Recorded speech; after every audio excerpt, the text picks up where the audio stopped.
কলে বহরে বাড়ছে, বলা ভালো যে ওয়ার্ড সংখ্যা বাড়ছে কলকাতা এবং হাওড়ার। আর সেই বিধানসভায় নিয়ে বিল পেশ হয়েছে, বিধানসভা বিশেষ অধিবেশনে জোড়া বিল পেশ করা হয়েছে। কলকাতা মিউনিসিপ্যাল অ্যামেন্ডমেন্ট বিল, এবং কলকাতা যেখানে 144টা ওয়ার্ড থেকে 209টা ওয়ার্ড হচ্ছে, হাওড়া মিউনিসিপ্যাল কর্পোরেশন অ্যামেন্ডমেন্ট বিল যেখানে 50টা ওয়ার্ড আগে হাওড়া ছিল সেটা 68টা বাড়ছে, এবং এক্ষেত্রে আইনি অনুমোদনও পেতে চলেছে। ফলে নীলাঞ্জনা, অনেক ছোট ছোট ওয়ার্ডে এবারে এই দুই টুইন সিটি তারা ভাগ হতে চলেছে, এবং সরকারের তরফ থেকে দাবি করা হচ্ছে যাতে আরও বেশি উন্নয়নের কাজ করা যায়, ফোকাসড হওয়া যায়, সেইটা ভাবনা চিন্তা করা হচ্ছে। তবে এটাও ব্যাপার যে নভেম্বর ডিসেম্বরের মোটামুটি পুরো ভোটের একটা ভাবনা চিন্তা হয়েছে, তার আগে এই ডিলিমিটেশন। কলকাতা এবং হাওড়া সেক্ষেত্রে দুই টুইন সিটিরই কিন্তু ওয়ার্ড পুনর্বিন্যাস হচ্ছে। কলকাতা মিউনিসিপ্যাল অ্যামেন্ডমেন্ট বিল পেশ হয়েছে, 144টি ওয়ার্ড যেখানে কলকাতার ছিল সেখানে এবার 209। আর Howrah municipal corporation amendment bill সেক্ষেত্রে 50টি ওয়ার্ড ছিল হাওড়ায়, সেক্ষেত্রে সেটা বের হচ্ছে 68। সংশোধনী বিল পেশ করে সিদ্ধান্ত এবার আইনি অনুমোদন পেতে চলেছে।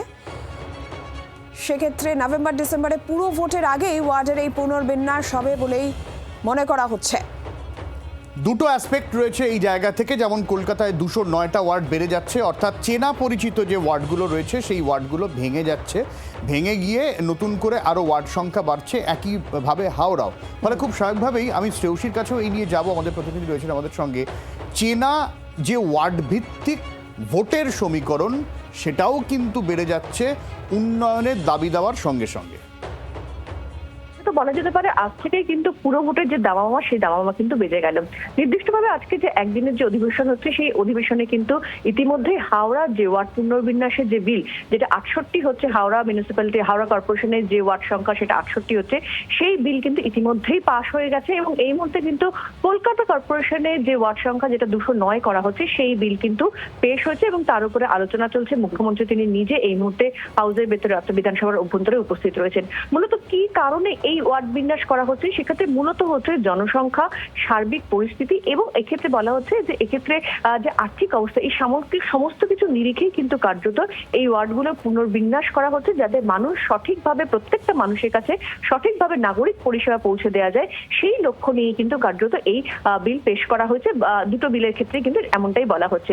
এক্ষেত্রে হাওড়া বিলের ক্ষেত্রে আমরা দেখেছিলাম যে এক্ষেত্রে সেক্ষেত্রে বারে করে শাসক দলের পক্ষ থেকে অভিযোগ করা হচ্ছিল তাদের বক্তব্যের মধ্যে দিয়ে যে কেন একবার এক এক রকম, অর্থাৎ কখনো হাওড়া আর বালিকে একসঙ্গে করা হচ্ছে, কখনো আবার সেটাকে আলাদা করে দেওয়া হচ্ছে, কেন এই ধরনের বিষয় করা হচ্ছে, সেই নিয়ে কিন্তু তীব্র সমালোচনা করা হয়। এবং সেক্ষেত্রে দেখা যায় যে এই সময় কিন্তু কার্যত সেক্ষেত্রে তৎকালীন যিনি পুরো নগরোন্নয়ন মন্ত্রী ছিলেন ফিরহাদ হাকিম, তিনি একটা সময় তার বক্তব্যে তিনি বলেন যে এক্ষেত্রে তৎকালীন যিনি মেয়র ছিলেন, হাওড়ার যিনি মেয়র ছিলেন, তার অনুরোধেই কিন্তু বালি এবং হাওড়াকে একসঙ্গে করা হয়েছিল, এবং সেক্ষেত্রে ভোট করার ক্ষেত্রে সরকারের কোনো সদিচ্ছার অভাব ছিল না সেই সময়, এমনটাই কিন্তু কার্যত তিনি দাবি করেছেন। যদিও তার দাবি একেবারে নস্যাৎ করে দিয়েছেন শাসক দলের অন্যান্য যারা বিধায়ক তাদের বক্তব্যে। এবং এক্ষেত্রে বর্তমান পুরো নগর উন্নয়ন মন্ত্রী অগ্নিমিত্রা পল হাওড়া বিল নিয়ে বলার সময় তিনি স্পষ্টত বলেন যে হাওড়ায় যেহেতু সেক্ষেত্রে ইলেকশন করা হয়নি, সেই জন্য নির্দিষ্টভাবে যে প্রাপ্য অর্থ কমিশনের যে প্রাপ্য অর্থ যেটা হাওড়ায় আসার কথা ছিল হাওড়ার উন্নয়নের জন্য, সেই অর্থ কিন্তু কোনোভাবেই হাওড়াতে এসে পৌঁছয়নি, এবং সেই কারণেই কিন্তু হাওড়াতে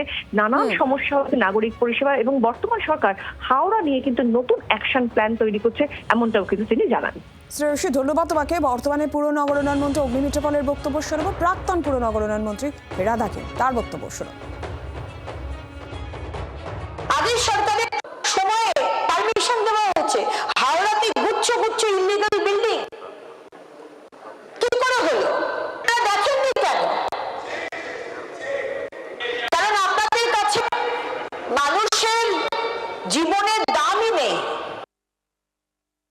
হাওড়ার মেয়র যিনি এই হাওড়ায় ছিলেন 13 থেকে 7 অব্দি যিনি মেয়র ছিলেন, এবং